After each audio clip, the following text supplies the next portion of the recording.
जय माँ इंद्राक्षी, जय अम्बे। इंद्राक्षी धाम में दर्शकों आप सभी का हम हार्दिक स्वागत करते हैं। आज के दिन जिन जातकों का जन्म दिवस है, मैरिज एनिवर्सरी है, उन सभी को हमारी तरफ से बहुत बहुत शुभकामनाएं। आज का सब्जेक्ट आप सबके लिए बहुत काम का है, नोट जरूर कीजिए उसमें बातें। सब्जेक्ट है कि किसी भी प्रकार का वास्तु दोष हम कैसे दूर कर सकते हैं। वास्तु दोष क्या वास्तव में हमारे ऊपर हावी होता है, वास्तु दोष लगता है या नहीं लगता है, सारी जानकारी इस अंक में हम आपको देंगे। और जो उपाय बताएंगे, छोटा मोटा वास्तु दोष तो आपका वो उपाय करते ही गायब हो जाएगा, है ना काम की बात। सुनिएगा जरूर। आइए पहले आज का पंचांग देखें। 31 अक्टूबर सन 2023, दिन मंगलवार, संवत 2080, कार्तिक मास, कृष्ण पक्ष, तिथि आज तृतीया है, नक्षत्र रोहिणी, राहु काल 3 से 4:30, दिशा सूल उत्तर दिशा। अब हमें पता नहीं होता, आप लोग जो हैं कार्यक्रम सुनते हैं, ज्योतिष भी समझते हैं, बातें भी समझते हैं, लेकिन सबको ये मालूम नहीं होता कि मेरे घर में वास्तु दोष है या नहीं। हमने कह दिया, आपने मान लिया, किसी ने आपको कह दिया, आपने वास्तु दोष मान लिया। तो सबसे पहले तो हमें ये सुनिश्चित कर लेना चाहिए कि हमारे घर में वास्तु दोष है या नहीं। वास्तु दोष, भवन दोष। अब कई बार एक चीज और सामने आती है, हम एक बिल्डिंग में रहते हैं, उसमें और भी माले बने हुए हैं, मंजिल बनी हुई है, और हम किसी के घर आते जाते हैं तो हम महसूस करते हैं कि वहाँ सब कुछ अच्छे से है, जमीन वही है, प्लॉट वही है, मीनार वही है, लेकिन हम परेशान हैं। तो उसका अर्थ क्या हुआ कि वहाँ उस जमीन में प्रॉपर वास्तु दोष नहीं है। और कई बार क्या होता है कि जो वो बनी हुई मंजिलें वो सारी एक जैसी डिजाइन की बनी होती हैं, तो फिर वहाँ थोड़ा सा दिमाग में संशय हो जाता है कि फिर सब कुछ नीचे से ऊपर तक एक ही चीज बनी हुई है, मेरे ऊपर ही वास्तु दोष क्यों हावी हो रहा है ना। ये बात मन में आती है। तो वहां आप समझ जाइए, वास्तु दोष हो सकता है कोई घर में सीलन ज्यादा आ रही हो, घर में नकारात्मक ऊर्जा का प्रवेश हो गया हो, आप सकारात्मक विचार ना रखे हो, सात्विक स्थिति में आप ना रह पा रहे हो, आपकी भक्ति अच्छे से ना चल रही हो, तो आपके ग्रह अच्छे ना हो, वो चीज आप पे हावी हो रही है। वहां वास्तु दोष इतना नहीं है, ये क्लियर कट बात है। लेकिन हमें किसी दूसरे का मालूम नहीं कि वो जीवन कैसे जी रहा है, क्या कर रहा है, क्या नहीं कर रहा है।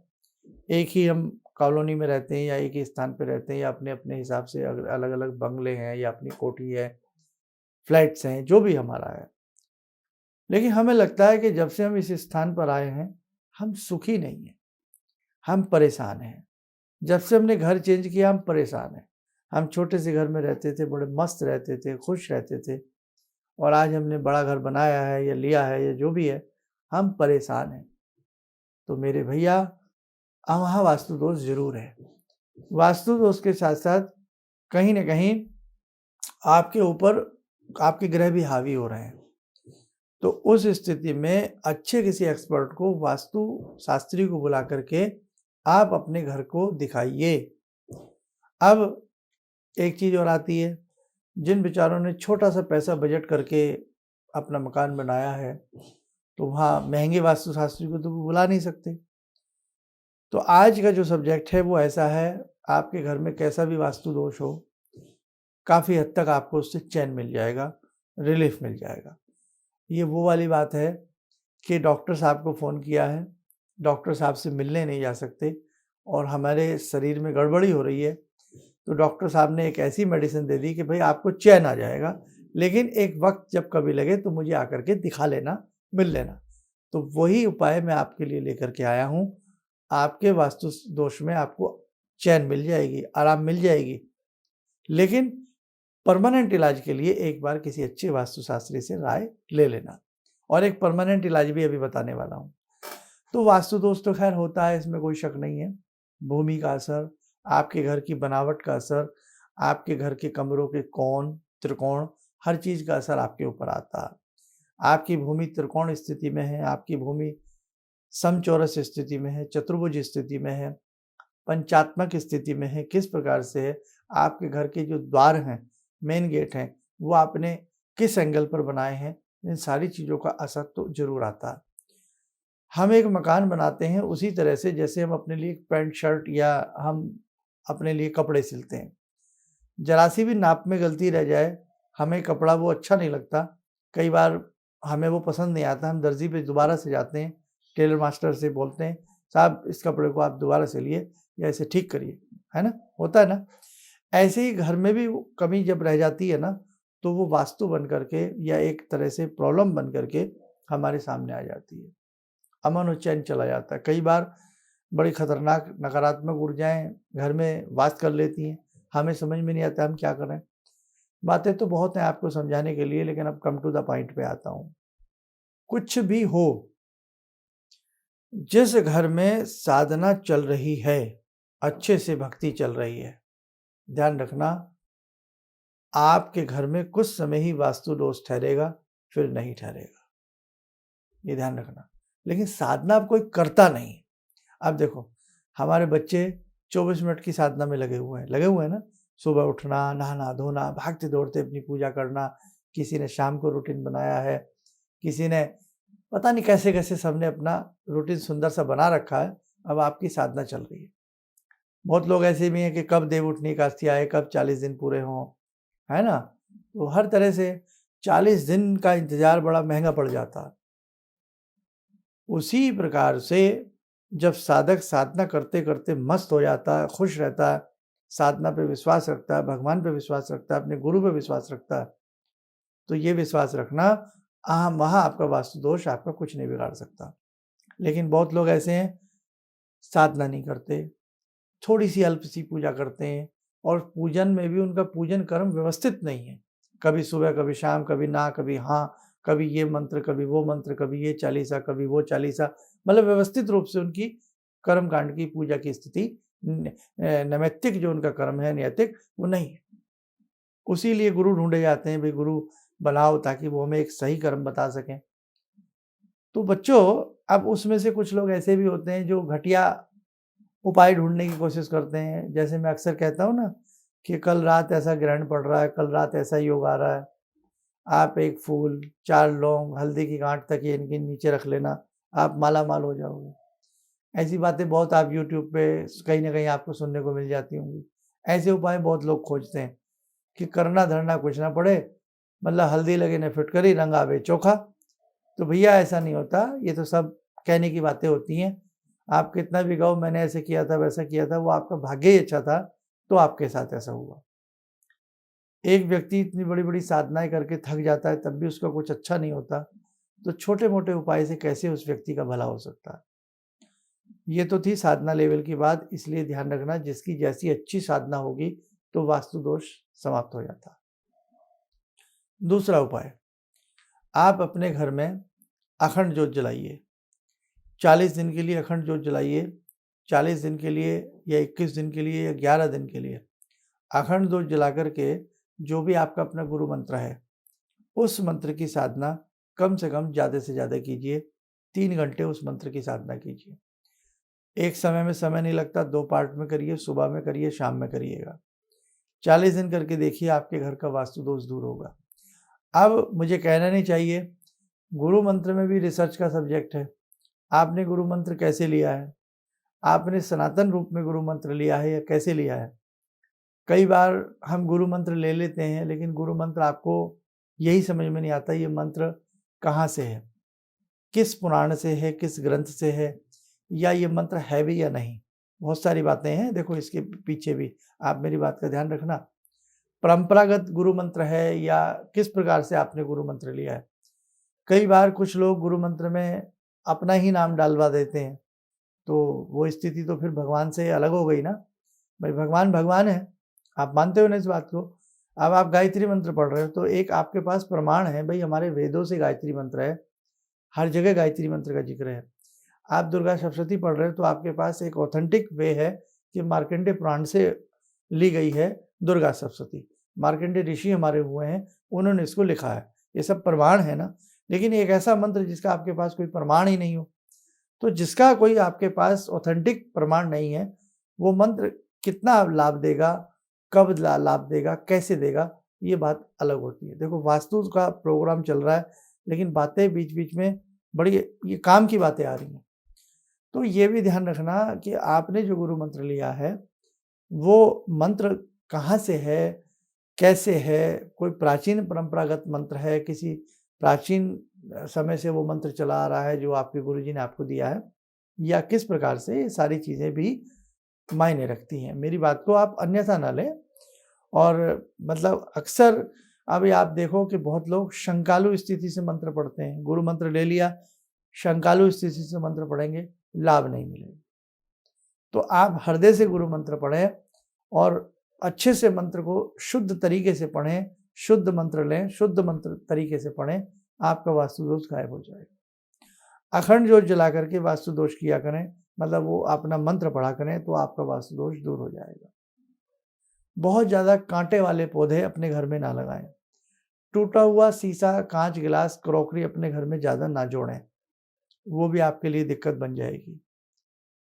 अपने घर में जो आपके घर का ईशान कोण है, वहाँ कूड़ा करकट या लैट्रिन बाथरूम कदापि नहीं होना चाहिए ईशान कोण में, वो भी आपके वास्तु दोष का कारण है। इन उपायों को ध्यान से सुन लें, इन बातों को, और इनमें ईशान कोण में कूड़ा करकट डालने का प्रयास न करें। मंदिर प्रॉपर वे में बनाएं, प्रॉपर वे में भगवान की साधना करें, व्यवस्थित होकर के कर्म बना करके भगवान की साधना करें, आपको लाभ मिलेगा, आपका वास्तु दोष दूर हो जाएगा।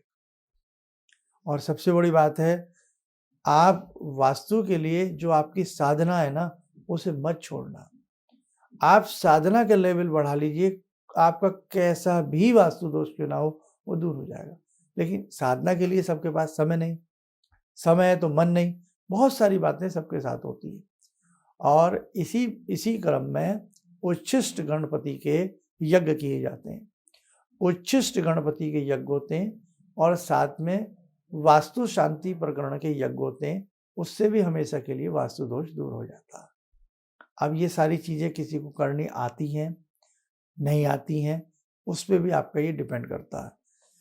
आप साधना कर कर के थक गए हैं, बहुत सारे उपाय करके वास्तु के थक गए हैं, फिर एक उपाय ये निकलता है, किसी एक्सपर्ट वास्तुशास्त्री को जहाँ आपका विश्वास टूटता हो, एक बार अच्छे से अवलोकन कराइए, अच्छे से सारे अपने घर का, बिल्डिंग का पूरा अच्छे से अवलोकन कराइएगा और फिर उसके उपाय करिएगा, आपको उसका रिजल्ट मिलेगा। कई घरों में, कई फैक्ट्रियों में हमने ऐसा देखा है कि वास्तु दोष नहीं पाया गया, लेकिन नकारात्मक चीज़ें पाई गई, फिर उनका सॉल्यूशन ढूंढा गया, सब कुछ ठीक हो गया। कई ऐसी फैक्ट्रियां देखी गई जिनकी मशीनें काम नहीं किया करती थी, रोज़ नुकसान बना रहता था, लेकिन तरीके से व्यवस्थित रूप से कुछ किया गया, सही हो गया। कई घर ऐसे देखे जहाँ अशांति का माहौल था, कमी पैसे की नहीं थी, किसी चीज़ की नहीं थी, लेकिन अशांति का माहौल था, तो वहाँ कहीं ना कहीं उनके चंद्रमा डूबे हुए थे और जो जल संसाधन के उनके केंद्र था घर में, वो गड़बड़ था। कई बार हिंसक प्रवृत्ति घर में दौड़ आती थी या मन मुटाव, कलेश, तनाव की स्थिति रहती थी, तो वो उसका भी कारण था कि कई बार घर के मध्य में, जिसे ब्रह्म स्थान कहते हैं, वहाँ बिल्कुल बीच में स्तंभ बना हुआ था। अब वो स्तंभ कई बार टूट भी नहीं सकता, ऐसी पोजीशन में बन जाता है, उसकी फिर अलग उपाय होते हैं। तो इसलिए मेरे साधकों, जो साधना कर रहे हैं उन्हें तो किसी चीज़ से घबराने की ज़रूरत नहीं है, ठीक है। जो साधना नहीं करते हैं या कर्म साधना का नहीं मालूम है, या बहुत अच्छे से मतलब वो चाहते हैं बस कोई और ही उनका इलाज कर दे, तो फिर उसके लिए उनको वास्तुशास्त्री की ज़रूरत पड़ेगी, अगर आपके घर में वास्तु दोष है तो। चलिए आइए, समय चला आज की ध्यान साधना का। आज की ध्यान साधना में जुड़ते हैं भगवान शिव से। ॐ आत्मा त्वं गिरिजामति सहचरा प्राणा शरीरं गृहं पूजा ते विषयोपभोगरचना निद्रा समाधिस्थिते संचारपदयो प्रदक्षिणविधेः श्रोत्राणि सर्वागिरो यद्यात् कर्म करोमि तद्दखिलं शम्भोस्तवाराधनम् चन्द्रोद्भासितशेखरे स्मर हरे गंगाधरे शंकरे सर्पे भूषितकण्ठकर्णविवरे नेतृत्वे स्वानरे दन्ते त्वकृतसुन्दरां वरदरे त्रैलोक्यसारे हरे मोक्षार्तिं कुरु चित्तवृत्त्यमचलं मन्येस्तु किं कर्म वे वन्दे देव उमापतिं सुरगुरुं वन्दे जगत्कारणं वन्दे पन्नगभूषणं मृगधरं वन्दे पशूनां पतिं वन्दे सूर्यशशाङ्कवह्निनयनां वन्दे मुकुन्दप्रियं वन्दे भक्तजनश्रयं च वरदां वन्दे शिवं शङ्करम् ॐ कर्पूरगौरं करुणावतारं संसारसारं भुजगेन्द्रहारं सदा वसन्तं हृदयारविन्दे भवं भवानी सहितं नमामि भवं भवानी सहितं नमामि। कवच बना लें, ध्यान करें, शिव जी का शुभ आशीष हम सबके ऊपर बरस रहा है।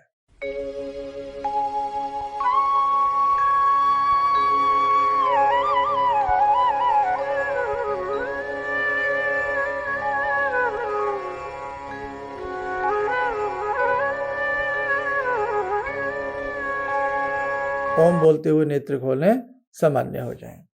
देखो साधकों, बहुत सारी ऐसी चीजें हैं जो आप धीरे धीरे हमारे कार्यक्रम के माध्यम से सीखते चले जाएंगे। आगे आगे बड़े तीज त्योहार आ रहे हैं, कैसे मनाने चाहिए, कैसे उनके क्या सिद्धि करनी चाहिए या कैसे पूजन करना चाहिए, छोटी छोटी जानकारी हम आपको इस पर देने का प्रयास करेंगे। आप हमारे दोनों ही चैनल से और फेसबुक से भी, तीनों ही प्लेटफॉर्म से अच्छे से जुड़े रहिएगा। आप स्वस्थ रहें, सुखी रहें, इन्हीं शुभकामनाओं के साथ हम अपनी वाणी को विराम देते हैं। जय जय अम्बे। ऑर्डर्स मेरे पास लगभग ना के बराबर थे। मेरी फैक्ट्री लग रहा था कि शायद मुझे बंद करनी पड़ेगी, कोई दूसरा बिजनेस करना पड़ेगा। मैंने नाम बहुत कमा लिया लेकिन पैसा मेरे पास बिल्कुल नहीं। टीवी में एक छोटा सा मंत्र, अभी तंत्र मंत्र की बात हो रही थी, तांत्रिक मंत्र रहा होगा, मैं इतना अनुभवी नहीं हूँ, मैं इतना ज्ञानी नहीं हूँ। मैंने उस मंत्र को पढ़ा, रविवार के दिन उन्होंने पढ़ने के लिए बताया था। मैंने मंत्र पढ़ा, भंवर वीर तू चेला मेरा, खोल दुकान कहा कर मेरा। मैंने उन दानों को बिखेरा और आप यकीन नहीं मानेंगे, मैंने दोपहर के समय में ही मेरे पास फ़ोन आने लगे, ऑर्डर्स। आज की तारीख में मैं इतना परेशान हूँ, इतने ऑर्डर्स हैं मेरे पास, लेकिन आज भी मैं परेशान हूँ क्योंकि मैं उन ऑर्डर्स को एग्जीक्यूट नहीं कर सकता। अभी भी मुझे आपकी ही शरण चाहिए। ऑर्डर्स मेरे पास बहुत हैं। किसी भी समस्या के समाधान के लिए मिले प्रसिद्ध हस्तरेखा एवं वास्तु विशेषज्ञ प्रोफेसर धर्मेंद्र शर्मा जी से। नोट: शिविर में भाग लेने हेतु एवं व्यक्तिगत रूप से मिलने के लिए कॉल करने का समय सुबह 10 बजे से शाम 6 बजे तक। हमारे विभिन्न ज्ञानवर्धक कार्यक्रम देखने के लिए आप हमें अभी सब्सक्राइब करें, बेल आइकन को प्रेस करें ताकि आप देख सकें हमारा कार्यक्रम सबसे पहले। और अधिक जानकारी के लिए फेसबुक पेज को लाइक करना न भूलें।